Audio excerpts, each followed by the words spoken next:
El Señor esté con ustedes.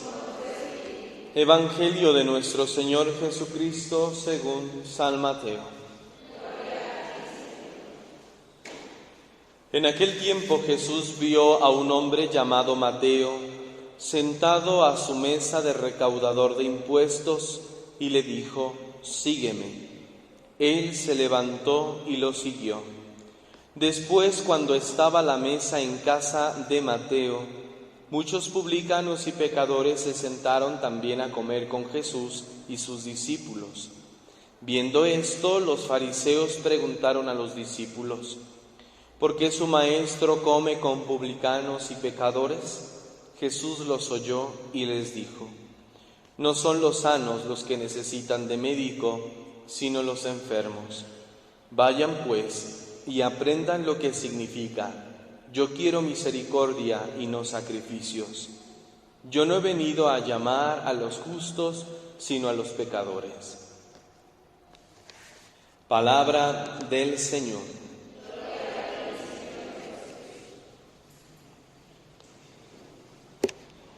La Iglesia nos invita a celebrar hoy la festividad de San Mateo, apóstol y evangelista. Apóstol porque fue llamado por el mismo Señor a formar parte del grupo de los 12, y evangelista porque, según la tradición cristiana, se le atribuye la autoría del evangelio que lleva su nombre. El primer evangelio sinóptico, el evangelio de Mateo. Mateo, sabemos por medio de los evangelios, pues que era, podríamos decirlo ahora con palabras muy nuestras, San Mateo era de la clase alta, porque trabajaba para el rey, recaudando los impuestos para el rey. Por eso, ese tipo de personas eran vistas como traidores del pueblo. ¿Por qué? Porque tenían que unirse al imperio invasor, al imperio enemigo, explotando de alguna manera pues al pueblo judío con los impuestos. De ahí entonces que la reacción de los fariseos sea una reacción negativa, porque Jesús está conviviendo pues con todo ese tipo de personas, con publicanos y pecadores. No solamente Mateo está junto a Jesús compartiendo la mesa, sino están seguramente más amigos y compañeros de Mateo, de su misma clase, de su misma profesión. Y es importante que nos detengamos en estos detalles que el Evangelio hoy nos presenta acerca de Mateo. Según la costumbre judía, la mesa, los alimentos, solamente se comparten con la familia o con los amigos, con nadie más. Por eso era impensable que un judío compartiera la mesa, por ejemplo, con un romano, más porque es pagano. No forma parte de la familia judía. Y si los publicanos eran considerados traidores del pueblo judío por trabajar para el imperio romano, pues entonces también era impensable que un judío compartiera la mesa con este tipo de personas, con estos publicanos, con estos recaudadores de impuestos. Y Jesús lo hace. Jesús, siendo un judío, comparte la mesa, comparte el alimento con ese tipo de personas. Por eso el cuestionamiento: ¿por qué su maestro come con publicanos y pecadores? ¿Por qué come con publicanos y pecadores? Pues precisamente porque la comida no se comparte con ese tipo de personas, según para el pueblo judío. La respuesta que da Jesús a esta cuestionante es la enseñanza que el Señor quiere para nosotros. Pero en la respuesta que Jesús da, nos da a conocer lo que Él mismo es. No son los sanos los que necesitan de médico, sino los enfermos. Una forma de referirnos a Dios, de referirnos a Jesús, es como el médico. Es decir, aquel que cura, aquel que sana. Y precisamente está con los publicanos, está con los pecadores porque ha venido a sanar. Ha venido a sanarlos. ¿Y de qué ha venido a sanarlos? Tal vez nuestra respuesta inmediata sería: ¿del pecado? No. Jesús viene a sanar a estas personas de la herida, del desprecio y del descarte, como lo nombra el Papa Francisco.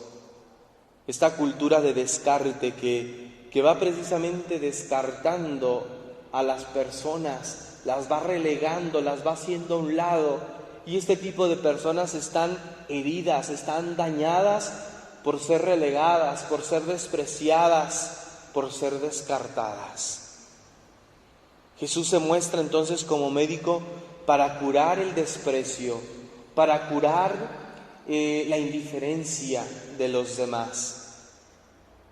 No solamente, claro que esta es una consecuencia del mal, es una consecuencia del pecado, pero hay que ser más precisos, porque hablar del pecado es hablar como muy general, pero hablar de una persona que es despreciada, hablar de una persona que es descartada por su profesión, por su forma de vivir, por lo que es simplemente, eso causa una verdadera herida en la persona, y esa es la herida que también Jesús viene a curar.